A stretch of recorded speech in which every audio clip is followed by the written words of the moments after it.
One of the concerns of a genuine seeker and those who are skeptical about the Bible is whether or not it can be trusted as a message from God.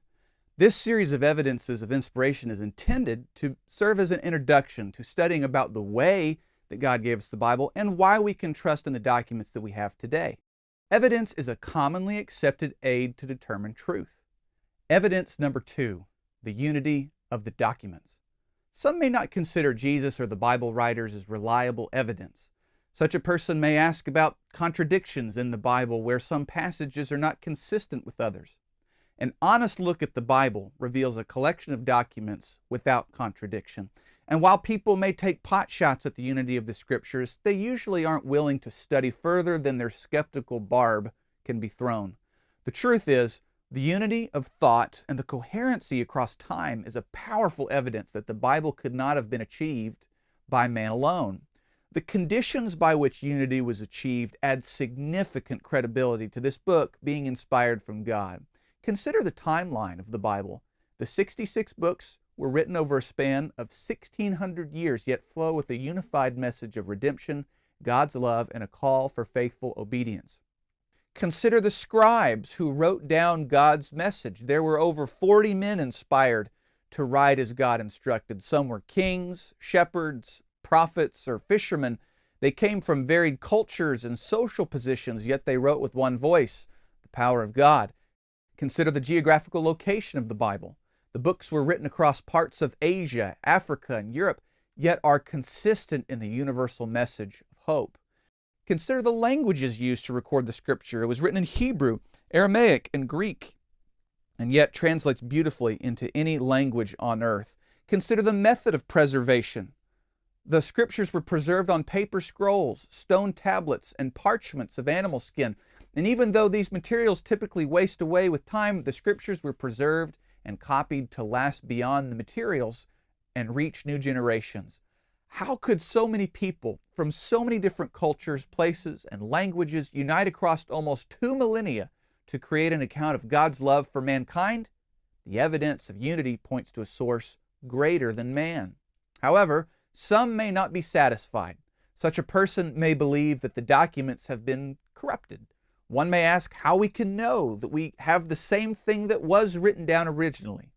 Others may point to councils or dates, such as Nicaea in AD 325, to show that it was only a council of men who determined what was Scripture and what was not.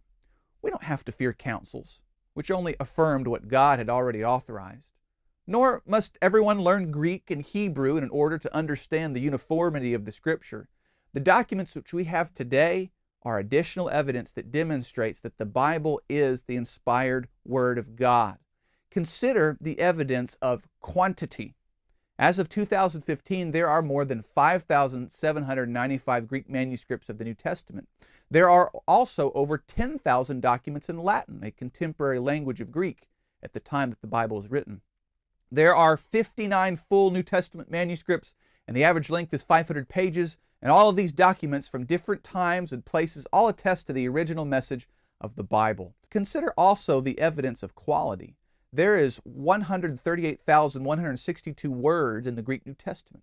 There are over 400,000 textual variants between the manuscripts, and if that were the only data on quality, it would be a very convincing evidence that the Bible was in fact full of contradictions with 2.5 variants per word.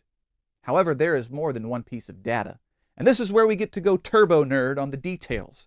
If we were to look at each textual variant, 99% would simply be spelling differences and transliterations. That's words that are just taken phonetically from one language to the other. And approximately 1% are called meaningful variants, which means two texts may phrase something differently, but when compared systematically, they are not viable as contradictions. Not one out of 400,000 textual variants affect Christian doctrine or practice. The combined documents are a mountain of evidence for the unity of Scripture and the inspiration therein. And so, to wrap this up, evidence is a commonly accepted aid to determine truth.